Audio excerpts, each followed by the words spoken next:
الحمد لله الذي خلق الإنسان وكرم وعلمه من البيان ما لم يعلم فسبحان الذي لا يحصى خلافه باللسان ولا بالقلم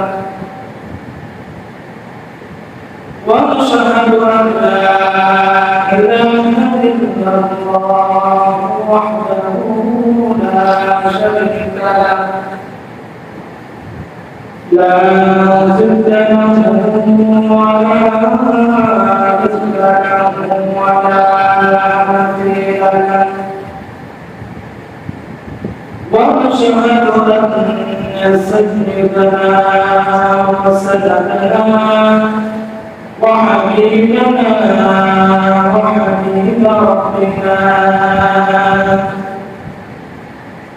وحبيب ربنا وطبيبنا وطبيب قلوبنا وطبيب قلوبنا ومولانا محمد ومولانا محمدا عبده ورسوله صلى الله تعالى على آله وأصحابه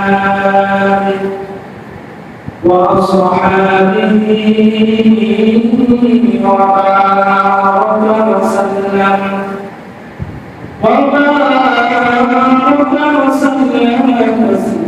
تسليما كثيرا عما بعد فأعوذ بالله من الشيطان الرجيم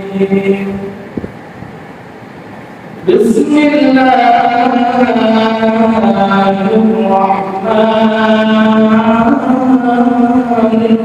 الرحيم إنا أنزلناه في ليلة القدر وما أدراك ما ليلة القدر ليلة القدر خير من ألف شهر تنزل الملائكة والروح فيها بإذن ربهم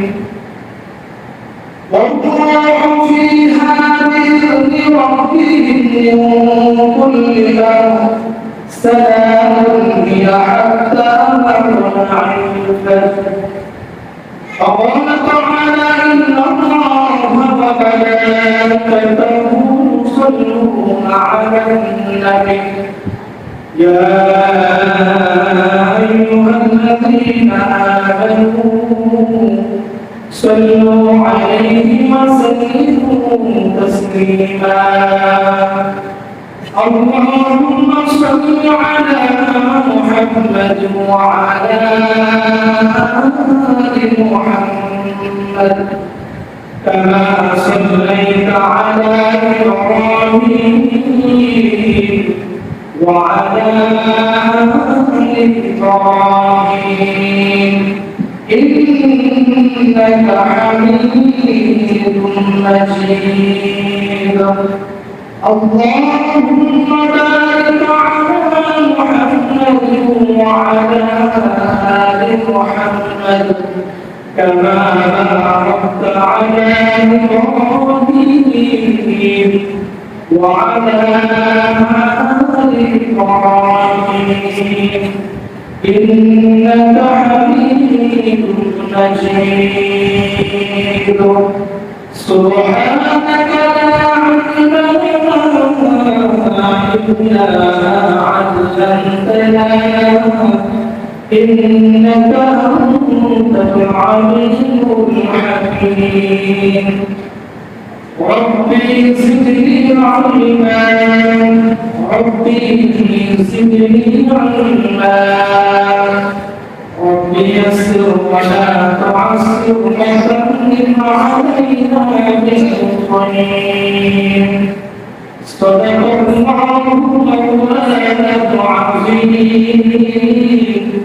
وصدق رسوله النبي الكريم ونحن على ذلك من الشاهدين والشاكرين والحمد لله رب العالمين الحمد لله معزز وكرم شكرا رسول الكرام الله تبارك وتعالى ربنا وشكر أبوك شكر محمد العالمين আজকের এই পবিত্র জুমার দিনে পবিত্র মাসে পবিত্র মাস রমজানের চতুর্থ রাতের জুমা আছে আল্লাহ রাব্বুল আলামিন যে আমাদেরকে আশার এবং বসার তৌফিক দান করেছেন এইজন্য মহান মালিকের দরবারে শুকরিয়া আদায় করি আলহামদুলিল্লাহ আরেকবার শুকরিয়া আদায় করি মহান মালিক আমাদেরকে সুস্থতার নিয়ামত দিয়েছেন মহান মালিক চাইলে আমাদেরকে সুস্থতার নিয়ামত দিয়ে হসপিটালের বেডের মধ্যে ঘরে বিশ্রামের মধ্যে মালিক সময় রাখতে পারতেন আল্লাহ রাব্বুল আলামিন যে আমাদেরকে সুস্থতার নিয়ামত দিয়েছেন এইজন্য আরেকবার শুকরিয়া আদায় করি আলহামদুলিল্লাহ মুহতারাম হাজিরিন রমজান প্রায় আমাদের শেষ করতে রমজান মাসকে তিন ভাগে ভাগ করা হয়েছে একবার রহমত দ্বিতীয়বার মাগফিরাত তৃতীয় হলো নাজাতের মাস নাজাতের মাস 10 শেষ করতে তো মুহতারাম হাজিরিন আল্লাহ রাব্বুল আলামিন তিনটা ভাগে ভাগ করলেন রমজান মাসকে কেন প্রথম রহমতের 10 দিন আল্লাহ তাআলা বান্দাদের উপরে অসংখ্য অগণিত বান্দাদের উপর রহম নাযিল করেন আল্লাহ রাব্বুল আলামিন দ্বিতীয় 10 দিন আল্লাহ রাব্বুল আলামিন বান্দাদেরকে অসংখ্য বান্দাদেরকে মাফ করে দেন শেষ দশকে আল্লাহ রাব্বুল আলামিন অনেক কবরবাসীদেরকে আল্লাহ রাব্বুল আলামিন নাজাতের ফয়সালা করে দেন সুবহানাল্লাহ মুহতারাম হাজিরিন রমজান মাস তো এসেছিল বান্দাদেরকে তাকওয়া বান্দাদেরকে আত্মশুদ্ধি করার জন্য কিন্তু তাকওয়া আর আত্মশুদ্ধির যে বিষয়গুলি আমাদের আসলে অধিকাংশ সময় আমাদের অধিকাংশ মানুষরা আমরা এই জিনিসগুলোর দিকে আমরা ফোকাস করি যদি আমরা ফোকাস করতাম আল্লাহ রাব্বুল আলামিন বলেন বান্দা আমার এমন কোনো হুকুম আমার এমন কোনো আহকাম যেটা তোমাদের উপরে বিপদ হবে মুসিবত হবে আমি এমন কোনো হুকুম তোমাদের উপরে চাপিয়ে দিইনি সুবহানাল্লাহ আল্লাহ রাব্বুল আলামিন আমাদেরকে সহজ করে দিয়েছেন প্রত্যেকটা হুকুম আল্লাহ রাব্বুল আলামিন আমাদেরকে সহজ করে দিয়েছেন যেমন আগে রোজার যে ব্যবস্থা ছিল রোজা রাখার যে বিধানগুলি ছিল প্রথমে আল্লাহ পয়গম্বরের জামানায় বিধান ছিল প্রথম অবস্থায় যে রোজা হলো আপনার অর্থাৎ সেহরি খাওয়ার পরে ইফতারের পূর্বক্ষণ মুহূর্ত পর্যন্ত অর্থাৎ যখন আপনি ঘুমিয়ে পড়বেন তখন থেকে আপনি রোজা হচ্ছে মাগরিবের পর থেকে ঘুমান বা এশারের পর থেকে আপনি ঘুমান তাহলে আপনার একেবারে ইফতার পর্যন্ত আপনার এটা বিধান ছিল কি পর্যন্ত অর্থাৎ আপনি ঘুমানোর আগ মুহূর্ত পর্যন্ত সেহরির সময় অর্থাৎ কথা কি বুঝতে পারতেছেন কিন্তু আল্লাহ রাব্বুল আলামিন দেখলেন যে একটা সময় আমার বান্দাদের উপরে জুলুম হয়ে যাচ্ছে সাহাবায়ে কেরামের উপরে একজন তো একদিন ক্লান্ত অবস্থায় তিনি ঘুমিয়ে পড়লেন ওই অবস্থায় ঘুমিয়ে পড়ার পরে তিনি তার সেহরি খেতে পারেন নাই এক পর্যায়ে তিনি দিনের বেলা ওই যে গত 2 দিনের রোজা দিনের বেলা তিনি ক্লান্তি তার এত পরিমাণ ক্লান্তি হয়েছে যে তিনি জমিনে পড়ে গেছেন আল্লাহ রাব্বুল আলামিন যখন বিধান চেঞ্জ করছেন অর্থাৎ বিধানকে এরকম চেঞ্জ করছেন যে হাদিসের ভিতরে আছে যে সেহরির যত লাস্টে খায় তত উত্তম অর্থাৎ শেষ নয় আর ইফতারের সময় শুরু আল্লাহ রাসূল বলেন যে ইফতারের সময় শুরু থেকে ইফতারি করা এটা সুন্নাত সুবহানাল্লাহ আমাদের দান করে দিয়েছেন। এমনকি যারা রোজা রাখতে পারবে না তাদের জন্য আল্লাহ তাআলা বিধান দিয়েছেন যে যারা অক্ষম একেবারে দুর্বল যে তারা চাইলে রোজা রাখতে পারবে না, তা আল্লাহ রাব্বুল আলামিন বিধান দিয়েছেন একজন মিসকিনকে খাওয়ানো যত টাকা হবে ওই একজন মিসকিনকে দান করে দেওয়া। সুবহানাল্লাহ। অর্থাৎ কোন বিধান আল্লাহ তাআলা আমাদের উপরে জোর জবরদস্ত করে চাপিয়ে দেন নাই। আল্লাহ রাব্বুল আলামিন প্রত্যেকটা বিধানকে আল্লাহ রাব্বুল আলামিন যেন বাস্তব সহজ করেন আল্লাহ রাব্বুল আলামিন ওইটাই করেছেন। সুবহানাল্লাহ। মুহতারাম হাজিরিন, তাকওয়ার মাস আল্লাহ রাব্বুল আলামিন বলেন যে কোন বান্দা যদি এই রোজাকে পরিপূর্ণভাবে রোজার হককে আদায় করে পরিপূর্ণভাবে সেহরি করলো, ইফতারি করলো, রোজা রাখলো, তারাবির নামাজ আদায় করলো, সে কোরআন তেলাওয়াত করলো, তাসবিহ তাহলিল করে সবগুলি সে কন্টিনিউ পরিপূর্ণ আমলগুলিকে সে পরিপূর্ণ করছে, গুনাহ থেকে বাইরে ছিল। আল্লাহ রাব্বুল আলামিন বলেন আমি এই এক মাস যে ব্যক্তি আমার এই পূর্ণাঙ্গ বিধানকে যে পরিপূর্ণ মানবে আমি আল্লাহ রাব্বুল আলামিন তার পিছনের সমস্ত গুনাহকে মাফ করে তাকে মুমিন হিসাবে তাকে আমি আল্লাহ তাআলা জান্নাতে বানিয়ে দিয়েছি। অথচ রমজান মাস আসছে আমাদের ভিতরে এখনো পর্যন্ত তাকওয়া আসে না। তাকওয়া আসে নাই। রমজান আসলে এখনো পর্যন্ত মোবাইল ফিরে কাটতেছে। রমজান আসলে আমরা মোবাইল খাইতেছি।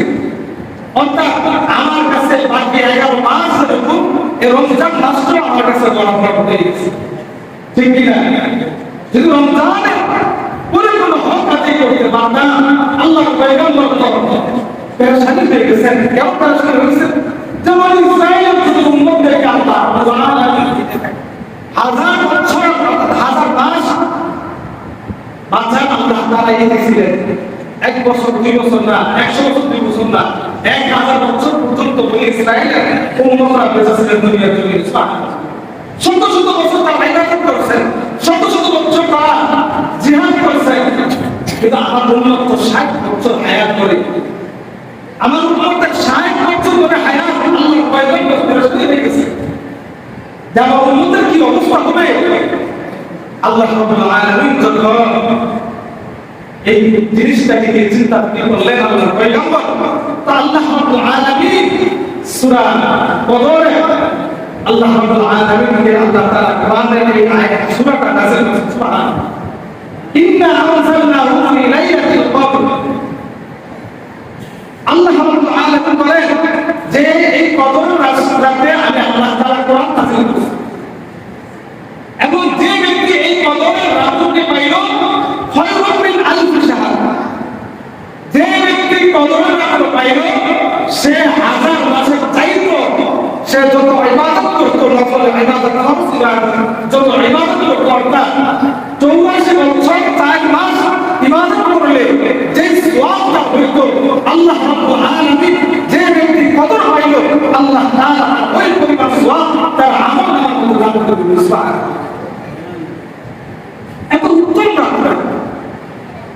হাজার মাসের চাইতে উত্তম যে আমার বান্দা যেন যদিও হায়াতের জিন্দেগি আমার শেষ পয়গম্বর উম্মতের হায়াতের জিন্দেগি অল্প কিন্তু ডিউটি কম, তাদের বেতন বেশি, তাদের গুনাহ বেশি।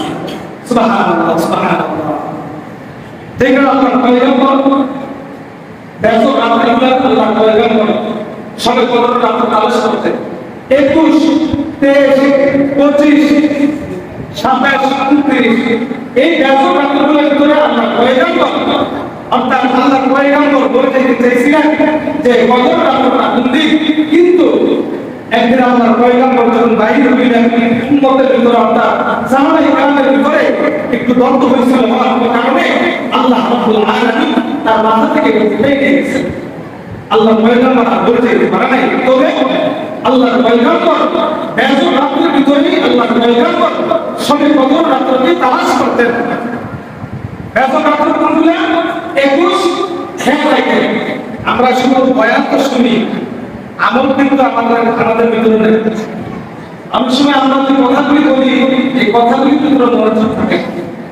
আসলে একটু খেয়াল করেন, যেমন হায়াতের জিন্দেগি অল্প অল্প হায়াতের জিন্দেগি গতকাল রাতের খবর আমি দেখলাম যে খুলনাতে 13 জন এক আলেম বিবাহ করতে যাবেন, রাস্তার মধ্যে বাড়িতে যাওয়ার পথে তার বউ সহ সবাইকে নিয়ে যখন যাওয়ার পথে তিনি তার নৌবাহিনীর গাড়ির সাথে সংঘর্ষ হয়ে এক ফ্যামিলির 9 জন দম্পতি এবং 2 জন দুনিয়া জমিন থেকে চলে গেছেন, এক ফ্যামিলি থেকে 9 জন দুর্ঘটনা কবলে মারা গেছে। এবং ওই পরে টক্কর 4 জন 13 জন মোট গতকাল আপনারা চলে গেছেন একসাথে। দাম্পত্য জীবন মাত্র শুরু করবে হাতের মেহেদি গুলো যায় না, আল্লাহ তার আগে দুনিয়ার জমিন থেকে উঠে নিয়ে গেছে। এই জন্য হায়াতের জিন্দেগি অল্প, এটাকে কদর করে রাখে। যে ব্যক্তি তার হায়াতকে তার সময়কে কদর করতে পারবো না, মূল্যায়ন করতে পারবো না, পৃথিবীর জমিনে সবচাইতে বড় মোকাম তারা। আল্লাহ পয়গম্বর বলেন যে ব্যক্তি তার আখিরাতকে প্রাধান্য দিল সবচাইতে চালাক ব্যক্তি বলে তারা। এজন্য আপনারা হাজির হায়াতের জিন্দেগি অল্প, অন্তত সময়টাকে নষ্ট করবো না। 60 বছর 60 বছর হায়াত, 70 বছর হায়াতের জিন্দেগি, এত সংক্ষিপ্ত সময়, এত সংক্ষিপ্ত সময়। চিন্তা করে দেখেন যে এই সংক্ষিপ্ত সময়ের জন্য আল্লাহ তাআলা আমাদেরকে পাঠাইছেন। এই সময়টাকে আল্লাহ তাআলা নষ্ট করার জন্য পাঠান নাই, আল্লাহ তাআলা এই সময়টাকে মূল্যায়ন করার জন্য পাঠাইছেন, মূল্যায়ন করার জন্য পাঠাইছেন। আমরা তো অযথা আমাদের সময়টাকে নষ্ট করতেছি।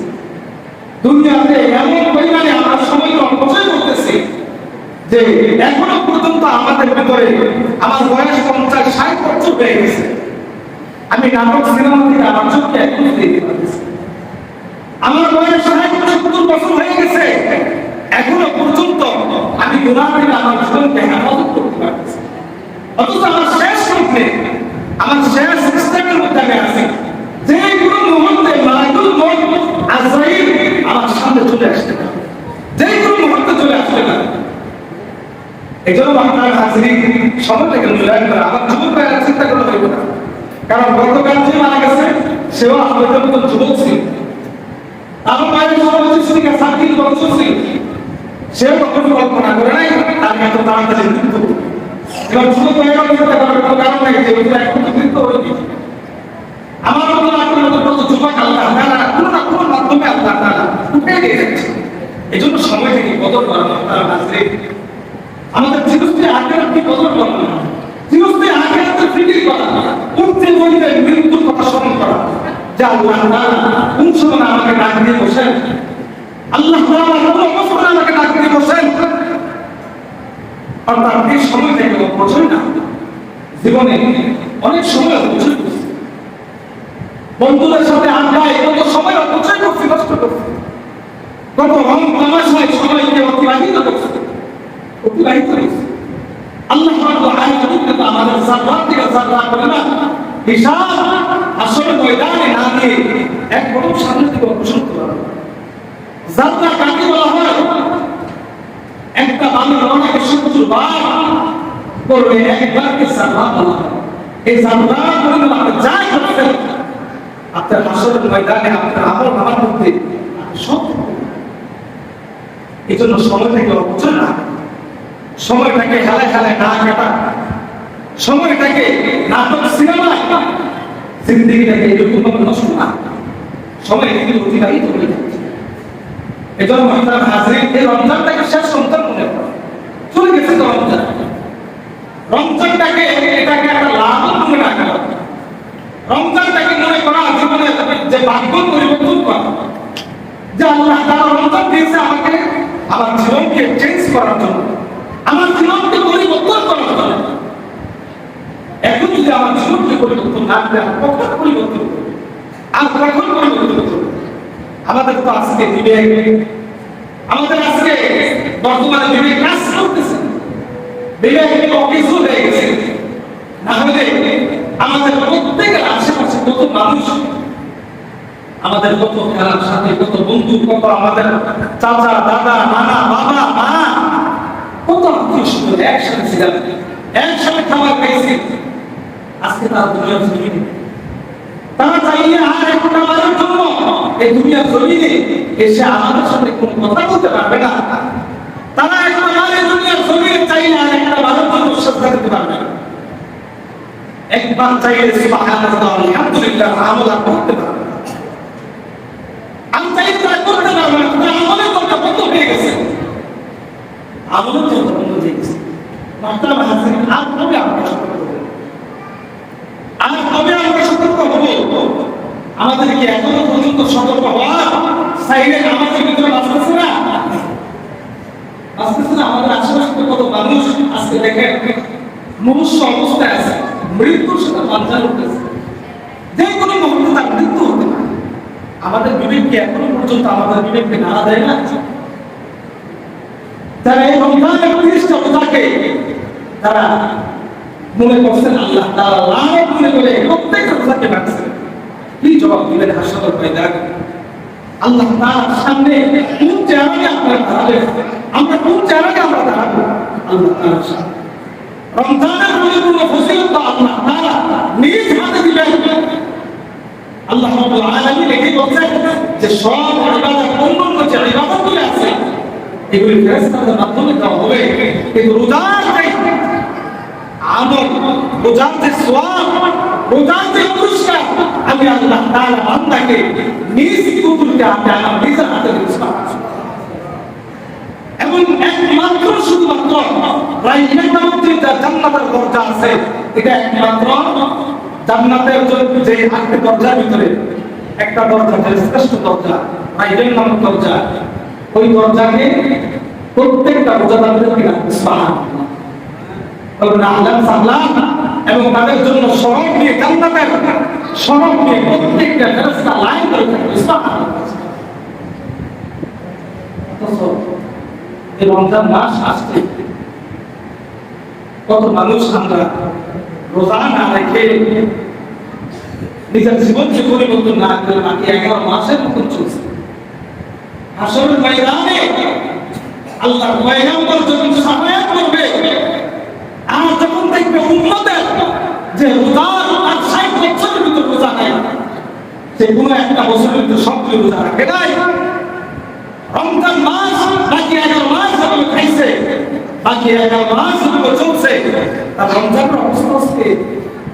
আচ্ছা বলেন তো, এলাকার মেম্বার চেয়ারম্যান যার 110টা মামলা, তার বিষয়ে কি সুপারিশ করবে? আমার একটু বুঝান তো, তার বিষয়ে কি সুপারিশ করবে? যার 110টা মামলা, তার বিষয়ে কি সুপারিশ করবে? বলেন, তার বিষয়ে কোনো সুপারিশ আছে? আসল ময়দানে যখন দেখবে উম্মতের সব শূন্য, আল্লাহর কোন একটা হুকুম বিধানকে দুনিয়ার জমিনে সে জিন্দা রাখার চেষ্টা করে, তার চলাফেরা ছিল নাস্তিকদের মতো, ইহুদির মতো, ইহুদি খ্রিস্টানদের মতো, কাফের বেঈমানের মতো। তো বলেন তার বিষয়ে আল্লাহ পয়গম্বর কি সুপারিশ করবে?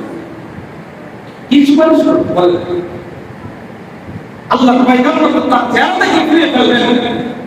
হাসরের ময়দানে আল্লাহ তাআলা যখন আল্লাহর পয়গম্বরকে আদেশ দিবেন, হাবিব আপনি যাকে খুশি তাকে সাফায়াত করে জান্নাতে নিয়ে যান, তবে আপনি মিজানে আল্লাহর কাছে দাঁড়িয়েছিলেন,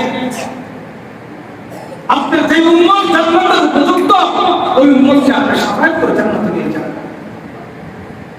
যখন দেখবে যে আমরা জান্নাতের কোনো উপযুক্ত, আমাদের আমলের চাইতে আমাদের গুনাহের ওজনটা সবচেয়ে ভারী, আমাদের ফজর নাই, জোহর নাই, মাগরিব নাই, আসর নাই, এশা নাই, আমাদের জীবনে কোনো নামাজ পড়তে নাই, আমাদের জীবনে কোরআন তেলাওয়াত করতে নাই, আমাদের জীবনে জিকির আজকার কোনো কিছুই নেই, আল্লাহর কোনো বিধান আমার কাছে সব করা হয়। তাহলে কোন জায়গাটা একটু চিন্তা করুন, বিবেককে একটু প্রশ্ন করুন, একটু প্রশ্ন করেন। আপনাদের কাছে প্রশ্ন আমার, এখনো কেন আমরা এখনো পর্যন্ত আমাদের গঠন করতেছে না, বিবেক করতেছে না? বলেন কোনটা বুঝে আপনি এখনো পর্যন্ত দুনিয়ার জমিনে আপনার চলাফেরা এরকম? আপনি আরো 100 বছর বাঁচবেন, আমার 1000 বছর বাঁচবেন, এরকম গ্যারান্টি আছে? আপনার বাবাকে আপনার নিজ হাতে একটা কবর সরান দেন, আপনার মাকে আপনি নিজ হাতে কবর শোয়ান নাই, আপনার দাদা আপনার দাদিকে নিজ হাতে কবর শোয়ান নাই, আমার নিজের এক মা একটা ভাই আপনি নিজের হাতে কবর শোয়ান নাই, তাদের কাছে শোয়াইছেন। এটা কি আপনার বিবেকের ভিতরে এখনো পর্যন্ত আপনার বিবেক কি প্রশ্ন করে না যে সব তো চলে গেল, দুনিয়ার সিলসিলা কত এরকম আসার সিরিয়াল আছে, যাওয়ার সিরিয়াল, কোথায় ছিলাম কোথায় আসছি অল্প কিছুদিনের জন্য, আবার কোথায় লক্ষ লক্ষ বছর আমরা অতিবাহিত করব। ফিকির কি করবে, চিন্তা কি করবে, আমাদের চিন্তা থাকে শুধু দুনিয়া দুনিয়া নিয়ে চিন্তা, দুনিয়াতে ইনকাম করতে হবে, হালাল হারাম দেখা টাইম নাই, যা আসলে লাইফ এইটা যেভাবে মনে চলে যেভাবে চললাম, কিন্তু মুমিনের জীবন করতে পারে। মুমিনের জীবনটা একটা শিকার রাখা আছে যে মুমিন তার দুনিয়াটা তার জন্য হবে জেলখানা, মুমিনের জন্য দুনিয়াটা হবে জেলখানা, তাদের আরামের জন্য আল্লাহ তাআলা তো জান্নাত রেখেছে, আরাম করবে তো মুমিন জান্নাতের ভিতরে আরাম করবে। এই দুনিয়া তো মুমিন আরাম করার জায়গা, আরাম করার জায়গা। একটু চিন্তা করুন, আমি আপনাদেরকে প্রত্যেক জুমায় বারবার আমি আপনাদেরকে সতর্ক করার চেষ্টা করি, প্রত্যেক জুমায় আপনাদেরকে সতর্ক করার চেষ্টা করি, কারণ আমি তো দেখি সমাজের হালটা কি, সমাজের পরিবেশটা কি। আল্লাহ তাআলা তো আমাকে পাঠাইছেন এই সমাজের একজন প্রতিনিধি হিসাবে, আল্লাহ তাআলা আমাকে অনেক বড় একটা দায়িত্ব পাঠাইছেন, অনেক বড় দায়িত্ব আমার এই সমাজে। আমার চাইতে বড় দায়িত্ব কারণ নাই, আমার চাইতে বড় দায়িত্ব কারণ নাই, কারণ আমার পিছনে যারা নামাজ পড়তেছেন আপনাদের জান্নাতে যাওয়ার সবচেয়ে বড় দায়িত্ব আমার উপর। আমার নামাজ পড়াটা মনে করতেছেন সহজ একটা কাজ, কিন্তু ইমাম সাহেব নামাজ পড়েন না আল্লাহ ভয় রাখবে, এটার মধ্যে সীমাবদ্ধ না। ইমাম সাহেব হাসরের ময়দানে তার রাসূলদের ব্যাপারে হাসরের ময়দানে আল্লাহর কাছে জবাবদিহিতা করতে হবে। ইমাম সাহেব যতক্ষণ না পর্যন্ত জবাবদিহিতা না করবে ইমাম সাহেবের সামনের দিকে অগ্রসর হওয়ার সুযোগ নাই। আপনাদেরকে আমি বললাম জমিন চাইতে চললেন, আমি সতর্ক করলাম না, সতর্ক করলাম না, এটার জন্য আমার জবাবদিহি আমার জবাবদিহিতার জায়গা থেকে আমি আপনাদেরকে বলতে চাই, মানা আর না মানা এটা আপনাদের বিষয়, একান্ত আপনাদের বিষয়। আপনারা কি জান্নাতে যাবেন না জাহান্নামে যাবেন এটা আপনাদের বিষয়, কিন্তু আমার দায়িত্ব হলো আপনাদেরকে জাহান্নামে থেকে ফিরিয়ে জান্নাতের রাস্তাগুলি দেখানো। যেই রাস্তাটা খারাপ রাস্তা, এই রাস্তায় গেলে আপনি শুধু চাইতে পারবেন, আমি আপনাদেরকে রাস্তা ছেড়ে দিতে পারবো, আমি আপনাদেরকে ওই জায়গা পর্যন্ত দিয়ে আসতে পারবো। রাস্তা চেনার দায়িত্ব আল্লাহ তাআলা আমাকে দিয়েছেন, জান্নাতে নিয়ে যাওয়ার দায়িত্ব আমাকে দেন নাই, তবে আমাকে রাস্তা দেখানোর জন্য পাঠাইছেন, যেন হাসরের ময়দানে আল্লাহ তাআলার কাছে বলতে না পারেন, আল্লাহ আমাদের কাছে তো নবী আসে নাই, রাসূল আসে নাই, আমাদের কাছে তাবিঈন আসে নাই, আমাদের কাছে উলামায়ে কেরাম আসে নাই, হাসরের ময়দানে বলতে না আল্লাহ তাআলা দায়িত্ব দিয়ে পাঠাইছেন। এজন্য আমার দায়িত্ববোধ জায়গা থেকে আপনাদেরকে আমি বলবো, এখনো সময় আছে, যুবক ভাইদের আমি বলবো এখনো সময় আছে, ফিরে আসেন, ফিরে আসেন, তওবার দরজা খোলা আছে। লা তাকনাতু মিন রাহমাতিল্লাহ, আল্লাহ তাআলার রহমত থেকে দূরে আসবেন। আমি বারবার একটা কথা বলি, আপনি পাহাড় পরিমাণ গুনাহ করছেন, সাগরের ফেনা পরিমাণ গুনাহ করছেন, একটা ফোঁটা চোখের পানি ফালাইয়া আল্লাহ তাআলার কাছে কান্না করেন, বিশ্বাস করে আল্লাহ তাআলা বলেন যে আমি বান্দা চোখের পানি আসার আগে যে সে কান্না বার করছে আমি তার জীবনের সমস্ত গুনাহকে আল্লাহ তাআলা মাফ করে দেব। সুবহানাল্লাহ। এগুলো মুসলমান হাজির, আমি আপনাদেরকে আমাদের জীবনটা একেবারে সংক্ষিপ্ত জীবন, সংক্ষিপ্ত জীবন। আমাদের খেলার সময় কত বন্ধু ছিল, কত আমাদের আত্মীয় স্বজন ছিল, তারা আজকে দুনিয়া জমিনে নাই, একদিন আমিও চলে যাবে, একদিন আমিও চলে যাবে। এই জন্য আখিরাতের সামানা নিয়ে যাওয়ার চেষ্টা করি। বৈশাখ সুবহানাল্লাহ আলহামদুলিল্লাহ, একবার সুবহানাল্লাহ বললে জমিন থেকে আসমান পর্যন্ত আল্লাহ আপনার যতটুকু ফাঁকা জায়গা আছে তাকে সোয়াব দিয়ে ভরপুর করে দিন। সুবহানাল্লাহ। আপনি বলছেন সুবহানাল্লাহ, জীবন শেখার না করে সুবহানাল্লাহ বলেন, আলহামদুলিল্লাহ বলেন, একটু নিজেকে নিজের আমলকে আত্মশুদ্ধি করার চেষ্টা করেন, একটু ফিকির করেন, একটু ফিকির করেন, এখন সময় আছে। এই জন্য অযথা সময়কে কাটাবো না, ইনশাআল্লাহ বলি। যখন আযান হবে মসজিদের মিনার থেকে সব কাজ রেখে নামাজে দাঁড়িয়ে যাবো ইনশাআল্লাহ। যখন কোনো বান্দা নামাজে দাঁড়িয়ে যায়, আল্লাহ রাব্বুল আলামিন তার সমস্ত কাজকে আল্লাহ তাআলা সহজ করে দেন। সুবহানাল্লাহ। এমন সহজ করেন না, আল্লাহ রাব্বুল আলামিন এই কাজের ভিতর রহমত বরকত দিয়ে ভরপুর করে দেন। সুবহানাল্লাহ, সুবহানাল্লাহ। এজন্য মুহতারাম হাজিরিন, জুমার দিন সংক্ষিপ্ত সময় যতটুকু কথা বলছে আল্লাহ তাআলা যেন আমাদের প্রত্যেককে এই কথার উপর আমল করার তৌফিক দান করেন। ইনশাআল্লাহ আমরা সবাই বলো যেহেতু সামনে আসতেছে এবং ব্যস্ত রাতগুলো আমরা ইনশাআল্লাহ বেশি বেশি করে আমরা ইবাদত নফল ইবাদত করব আর কোরআন তেলাওয়াত আমরা একটু করতে ভাই একবার করি এবং জানে একই সূত্র না। আল্লাহ পয়গম্বর বলেন যে অন্য হাদিসের মধ্যে আল্লাহ তাআলা বলেন, আল্লাহ পয়গম্বর বলেন যে একই সূত্র না, আল্লাহ চাইলে তাকে একে লক্ষ দিতে পারে। সুবহানাল্লাহ, সুবহানাল্লাহ। এজন্য এটা মুনাফিক মাস, এটা মুনাফিক মাস, এজন্য এটাকে মিস্টেক করবো না ইনশাআল্লাহ বলি। আমি সবাই বলবো আপনারা সব বাকি রোজা করে আছে ইনশাআল্লাহ আমরা বাকি রোজা করে লাগবো, কারণ আল্লাহ পয়গম্বর বলেছিলেন যে তিন ব্যক্তির উপর লানত তিনবার করা বলেছেন। জিবরাইল যখন প্রথম সিরিজে আল্লাহ পয়গম্বর বলেছেন ইয়া রাসূলুল্লাহ ইয়া রাসূলুল্লাহ আর উপর লানত, আল্লাহ পয়গম্বর বলেছেন আমিন আমিন আমিন। কবুল হোক। যে ব্যক্তি রমজান পাইল, রমজান পাওয়ার পরে যার জীবনে গুনাহ মাফ করতে পারলো, আল্লাহ তাআলা লানত করে আল্লাহ পয়গম্বর বলেছেন আমিন আমিন আমিন। আল্লাহ তাআলা তার উপরে কবুল করুন। নাউযুবিল্লাহ। তার উপরে আল্লাহ লানত করে তার অবস্থাটা কি? এজন্য জীবন শেষ রমজান, গত রমজান আমাদের সাথে অনেক মানুষ এই রমজানে তারা নাই, সামনে রমজানে আমাদের মধ্যে অনেক মানুষ চলে যাবে। এজন্য তার হাজিরে আল্লাহ তাআলা আমাদেরকে এই কথার উপর আমল করার তৌফিক দান করুন। আমিন।